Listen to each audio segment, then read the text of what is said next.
Équilibre d'un grimpeur. Un grimpeur de masse M égale 49 kg escalade une cheminée entre deux dalles rocheuses. Le coefficient de frottement statique entre ses chaussures et le rocher est μ1 égale 1,2 et entre son dos et le rocher est μ2 égale 0,8. Il a réduit sa poussée contre le rocher jusqu'à ce que son dos et ses chaussures soient sur le point de glisser. On donne J égale 10 N par kg. 1. Calculer les valeurs de la composante normale et tangentielle de la réaction du rocher. 2. Quelle fraction de son poids est supportée par la force de frottement exercée sur ses chaussures. 1. Les composantes normales et tangentielles de la réaction du rocher.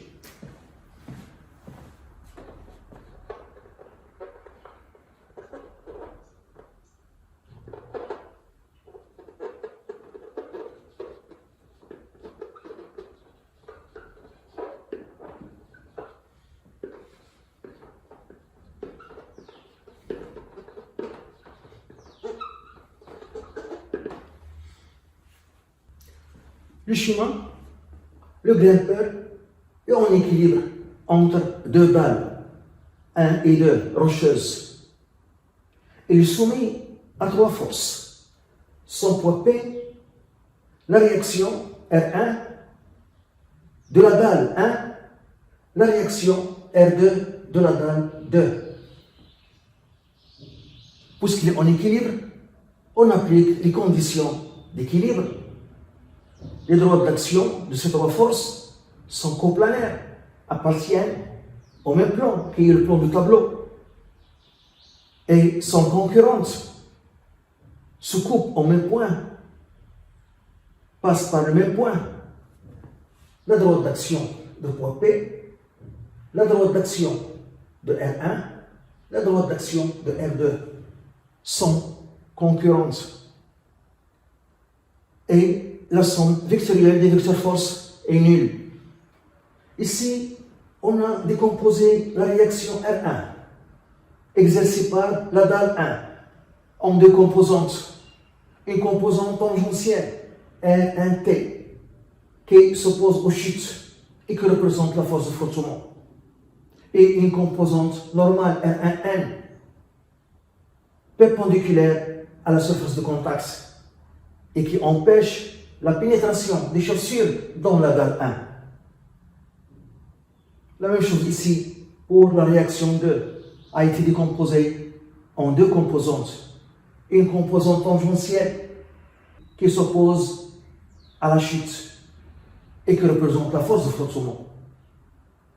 Et une composante normale à la surface de contact et qui empêche la pénétration du dos dans la dalle 2.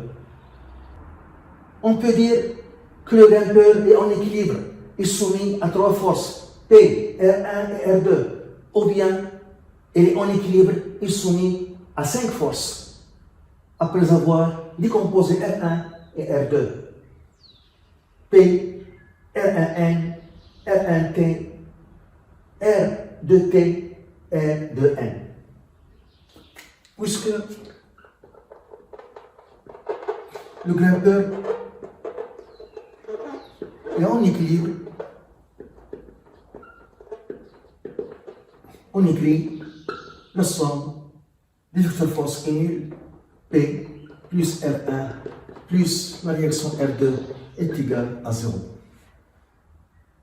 On a décomposé R1 et R2. Donc P plus R1T plus R1N plus R de T plus R de N est égal à 0. Et on va faire la projection de cette équation vectorielle dans le repère OX, OY. Dans la projection, dans le repère OX, Y, on écrit la projection suivant l'axe OX. On écrit Px plus R1 Tx plus R1 Nx plus R de Tx plus R de Nx est égal à 0. Sur l'axe OY, on écrit PY plus R1 TY plus R1 NY plus R de TY plus R de NY est égal à 0. Px est obtenu par projection de vecteur force P sur l'axe X. P est perpendiculaire à l'axe X. Donc sa projection sur l'axe X est 0. Plus R1 Tx est obtenu par projection de R1T sur l'axe X. R1T est perpendiculaire à l'axe X. Sa projection donne 0. Plus R1NX, la projection de la composante R1N sur l'axe X dans toute la longueur. Et la projection de l'extrémité de la composante R1N se trouve dans la région positive. Donc, R1NX est positif. Donc, c'est R1N. Plus R de Tx est obtenu par projection de la composante R de T sur l'axe X. La composante R de T est perpendiculaire à l'axe X. Donc, sa projection donne 0. Plus R de Nx est obtenu par projection de la composante R de N sur l'axe X. La projection donne toute la longueur. Mais la projection d'extrémité se trouve dans la région négative. Si je translate R de N ici, on voit que la projection de l'extrémité se trouve dans la région négative. Donc, la coordonnée R de Nx est négative. Donc, c'est moins R de N est égal à 0. La coordonnée PY est obtenue par projection de vecteur force P sur l'axe Y. La projection donne toute la longueur, mais P et J en des sens opposés. Donc, la coordonnée PY est négative. Donc, c'est moins MJ plus R1TY, R1T, sa projection sur l'axe OY dans toute la longueur. Et puisque le vecteur R1T et J en même sens, donc la coordonnée R1TY est positive. Donc c'est R1T plus R1NY. R1NY est obtenu par projection de la composante R1N sur l'axe Y. On voit que la composante R1N est perpendiculaire à l'axe Y. Donc sa projection donne 0. Plus R de TY. La composante R de T. Sa projection sur l'axe Y dans toute la longueur. Et on voit que la composante R de T et J en même sens. Donc la composante R de TY est positive. Donc c'est R de T plus la coordonnée R de NY est obtenue par projection de la composante R de N sur l'axe Y. La composante R de N est perpendiculaire à l'axe Y. Donc la projection dans 0 est égale à 0. Donc, la première équation donne R1N égale R de N.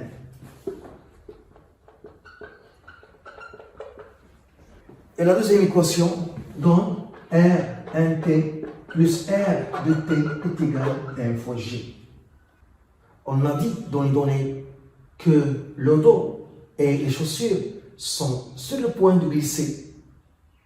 Ça signifie qu'on a les relations R1T est égal à mu1 R1N et R de T est égal à mu2, le coefficient de forcément mu2 fois R de N. Car le grimpeur est sur le point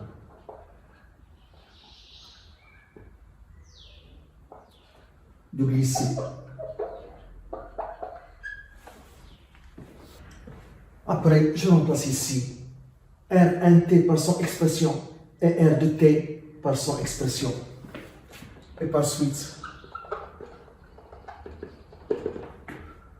on a mu1 fois R1N plus mu2 fois R de N est égal à N fois J. Et on a R1N est égal à R de N.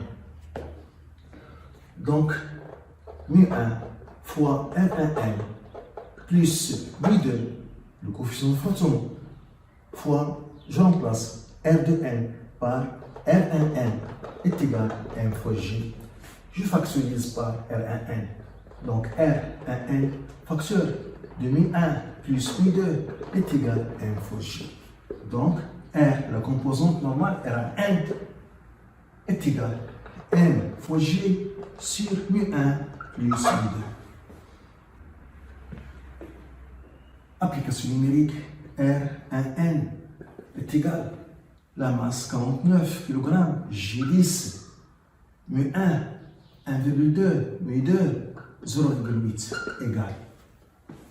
On trouve 245 newtons. La même chose, R de N est égal à R1N, 245 newtons. On calcule maintenant les composants tangentiels. R1T est égal mu1 R1N. mu1 1,2 R1N 245. On trouve 294 newtons. R de T est égal mu2 fois R de N. mu2 0,8. R de N égale R1N. 245. On trouve 196 newtons. De la fraction de poids supportée par la force de frottement exercée sur les chaussures.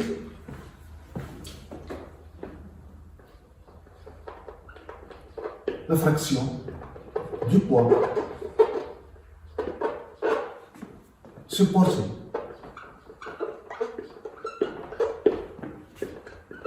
par la force de frottement exercée sur les chaussures.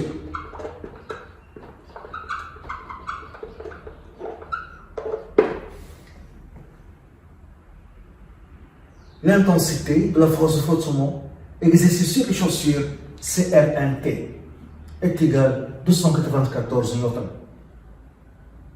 La fraction, c'est R1T sur le poids P. Donc, R1T sur N fois J est égal à 294 sur la masse 49 G10 égal. On trouve 0,6 qui est égal à 60 sur 100 qui est égal à 60%. Ça signifie que la force de frottement au niveau des chaussures supporte 60% de poids. La fraction de poids supportée par la force de frottement exercée sur l'auto. La fraction de poids supportée par la force de frottement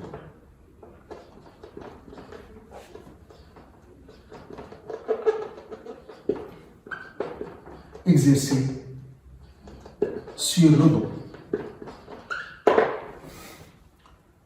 Donc, le même calcul, donc la force de frottement exercée sur le dos a pour intensité R de T, 196 newtons. La fraction de poids, c'est R de T sur le poids P, est égal à R de T sur N fois J, 196 newtons sur 49 fois 10. On trouve 0,4 qui est égal à 40 sur 100 qui est égal à 40%.